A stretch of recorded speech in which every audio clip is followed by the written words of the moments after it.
সাংসদ থেকে শুরু করে জেলা সভানেত্রী কোটি কোটি টাকার বিনিময়ে প্রার্থী করেছে। অবিলম্বে প্রার্থী বদল না হলে বৃহত্তর আন্দোলনের পথে যাব। বিজেপি প্রার্থী ঘোষণা হওয়ার পর 24 ঘন্টা কাটার আগেই প্রার্থী বদলের দাবিতে বিক্ষোভ এলাকার বিজেপি নেতা কর্মী সমর্থকদের। টাকার বিনিময়ে টিকিট বিক্রি করেছে বলে দলের ভিতরে বিস্ফোরক মন্তব্য বিজেপি কর্মীদের। বুঝুন কাণ্ড। ভোটের আগে যদি এই পরিস্থিতি হয় তাহলে ভোটের রেজাল্টে এর ঠিক কী প্রভাব পড়তে পারে সেটা কি আন্দাজ করতে পারছেন? কোথাকার ঘটনা? নদিয়া রানাঘাট দক্ষিণ বিধানসভা কেন্দ্রে বিজেপি প্রার্থী ঘোষণা হওয়ার পর 24 ঘন্টা কাটার আগেই প্রার্থী বদলের দাবিতে বিক্ষোভ এলাকার বিজেপি নেতা কর্মী সমর্থকদের। তারা স্লোগানিং করছেন, সেই ছবিও দেখাচ্ছি।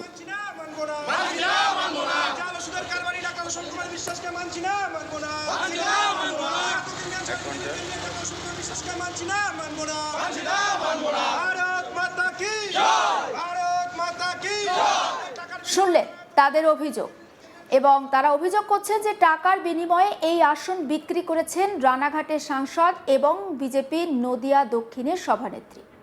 2026 বিধানসভা ভোটে রানাঘাট দক্ষিণ কেন্দ্রে বিজেপি প্রার্থী করেছে আয়ুর্বেদ চিকিৎসক ডাক্তার অসীম কুমার বিশ্বাসকে। আর সেই প্রার্থী ঘোষণা হওয়ার পর কর্মীদের অসন্তোষ তৈরি হয়েছে রানাঘাট দক্ষিণে। আর তারই ফলস্বরূপ শুক্রবার সকালে বিজেপির পার্টি অফিসে এসে প্রার্থী বদলের দাবি জানিয়ে বিক্ষোভ দেখালেন বিজেপি কর্মী সমর্থকরা।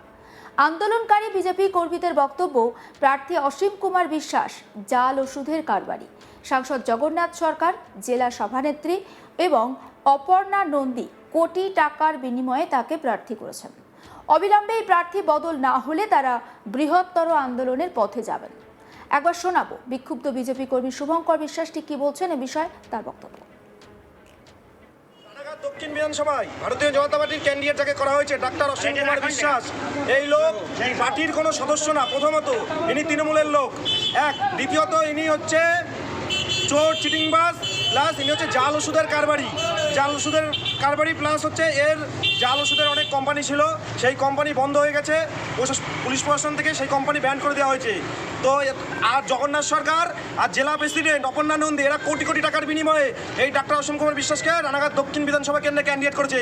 একে আমরা মানছি না, কারণ ইনি তৃণমূলের লোক, ইনি বিজেপির কোনো সদস্যই না।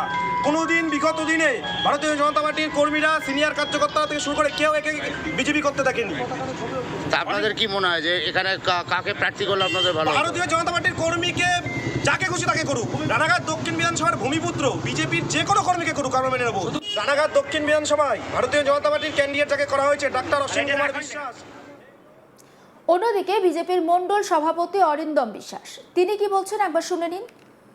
বলছি, রানাঘাট দক্ষিণ বিধানসভায় যারা দীর্ঘদিন ধরে দলটা করছে, যারা আন্দোলনের ভিতর ছিল, মার খেয়েছে, যারা টিএমসি থেকে অত্যাচারিত হয়েছে, তাদের ভিতরতে যে কাউকে পার্টি প্রার্থী করুক, আমরা মেনে নেব। কিন্তু টাকা দিয়ে জোর করে প্রার্থী করলে আমরা মানছি না, মানবো না। অপদার্থকে ক্যান্ডিডেট করলে আমরা মানবো না। ডাক্তার অসীম কুমার বিশ্বাস কিনা আপনাদের সমস্যা? উনি ডাক্তার কিনা সেটাই তাকে প্রমাণ করতে হবে।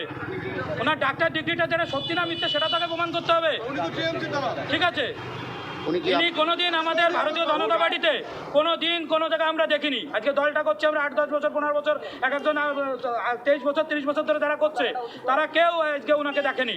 উনি এসেছে শুধুমাত্র টাকার জোরে, উনি আজকে ক্যান্ডিডেটটা হয়েছে। আপনারা আজকে কি করছেন? আমরা আন্দোলন করছি যতক্ষণ না আমাদের প্রার্থী চেঞ্জ হচ্ছে। এখানে রানাঘাট দক্ষিণে ভূমিপুত্র দিতে হবে এবং যারা দীর্ঘদিন ধরে দলটা করছে তাদের ভিতর থেকে ক্যান্ডিডেট করতে হবে। সে যাই হোক, একটা বুথ সভাপতি হতে পারে, একটা শক্তি প্রমুখ হতে পারে, একটা জেলা স্তরে কার্যকর্তা হতে পারে, মন্ডল স্তরে কার্যকর্তা হতে পারে।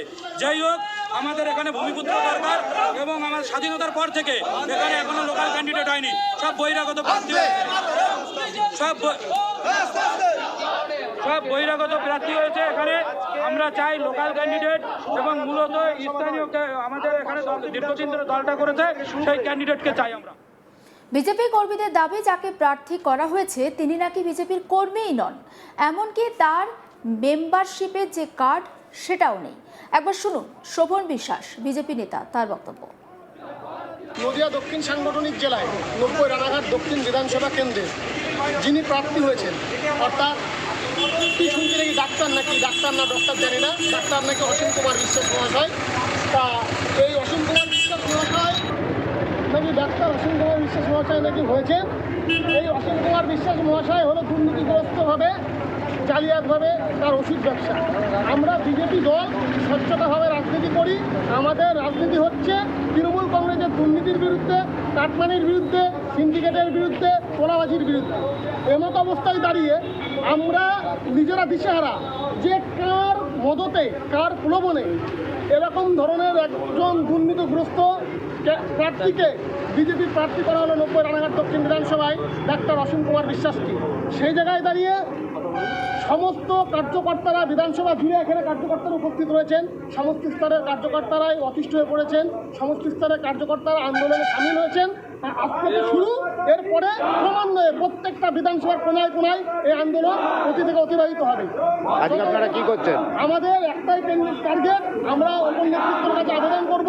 আমরা ভারতীয় জনতা পার্টির কার্যকর্তা হিসাবে আমরা তাদের কাছে একটাই আগ্রহ প্রকাশ করব যে যেই হোক, স্থানীয় প্লাস বিজেপি ঘনিষ্ঠ প্রার্থী হোক, এই অসীম কুমার বিশ্বাস বিজেপি কোনো লোক না, উনি বিজেপির কোনো ফুটেজ দেখাতে পারবে না।